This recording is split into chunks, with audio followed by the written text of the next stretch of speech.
L'Italia è tra i primi paesi al mondo ad aver isolato il coronavirus. Vogliamo essere orgogliosi del nostro paese per la notizia sull'isolamento del virus cinese e soprattutto per lo sviluppo delle cure.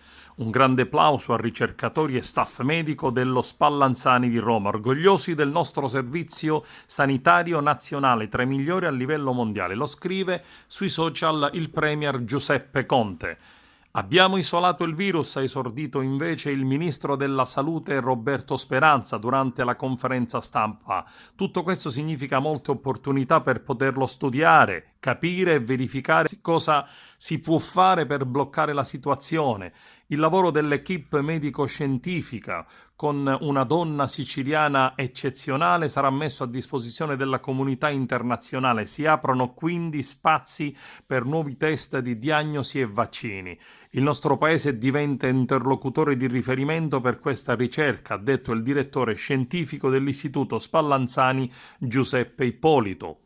Da oggi saranno previsti rimpatri per gli italiani bloccati in Cina, controlli sanitari anche nei porti, sospensione dei visti, termoscanner negli aeroporti per estendere le verifiche mediche a tutti i passeggeri che arrivano dalla Cina, non con voli diretti ma transitando da altri scali, meno restrizioni per le merci e nessuna chiusura delle frontiere.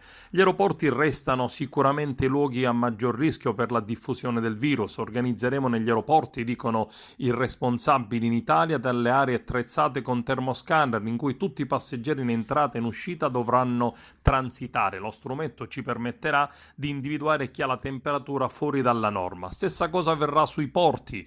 I medici potranno salire a bordo delle navi per fare analisi ed esami sia se da bordo verranno segnalati casi sospetti, sia agendo autonomamente su disposizione delle ASL. Anche il Ministero della Pubblica Istruzione ha diramato una circolare con le indicazioni del Ministero della Salute dopo la richiesta dei presidi sugli studenti che erano stati recentemente in Cina e che potranno tranquillamente andare a scuola se non hanno sintomi.